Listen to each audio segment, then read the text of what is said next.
Hello दोस्तों, स्वागत है आपके अपने YouTube चैनल एमआरएस क्लासेस में। आज पढ़ेंगे अपन पादप प्रजनन के बारे में। देखते हैं यहाँ पर क्या पढ़ना है, आपको पढ़ना है पादप प्रजनन। सबसे पहले यहाँ पर देख लेंगे तो एक पादप का फूल बना हुआ है। क्या बना हुआ है? फूल बना हुआ है।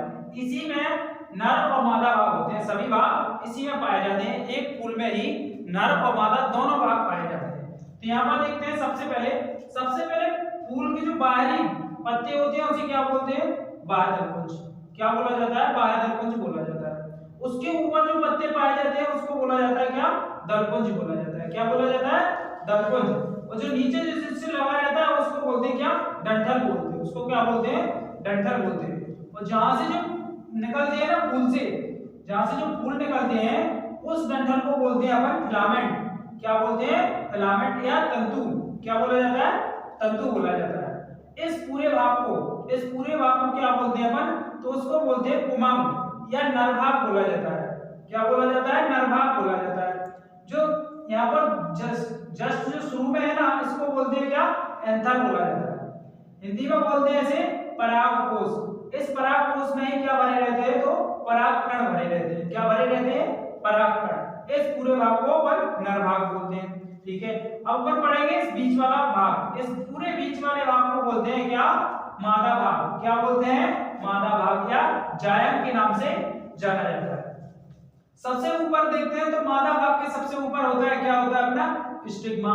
क्या पाया जाता है? स्टिग्मा पाया जाता है। इसे हिंदी में बोलते हैं वर्तिकाग्र। क्या बोलते हैं? वर्तिकाग्र। इस बीच वाले भाग को बोलते हैं अपन स्टाइल या वर्तिका। क्या बोलते हैं? वर्तिका बोलते हैं। अगला भाग होता है जो गोल है ना, इसको बोलते हैं ओवम, ओवेरी। ओवेरी को बोलते हैं इंग्लिश में बोलते हैं ओवेरी। ओवेरी क्या बोलते हैं? इंग्लिश में बोलते हैं ओवेरिबेल और हिंदी में बोलते हैं इसे अंडाशय। अंडाशय से ही फल का निर्माण होता है। फल का निर्माण कहां से होता है?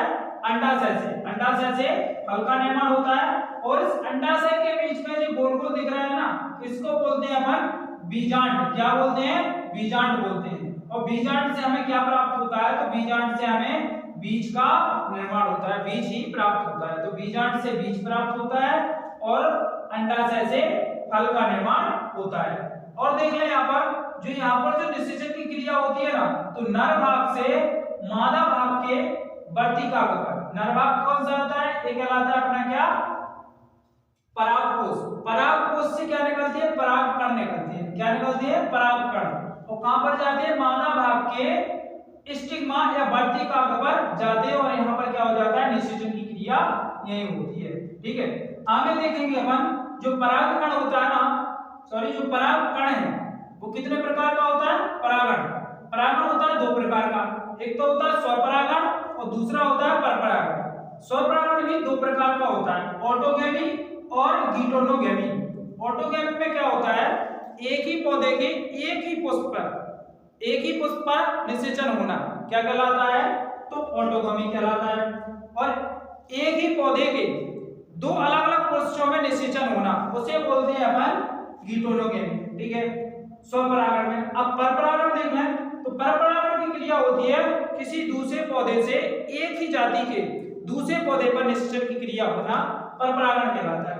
यहाँ पर जो परागण जैविक और अजैविक तरीके से हो सकता है। जैविक में कौन कौन आता है? पक्षी, कीट और चींटी।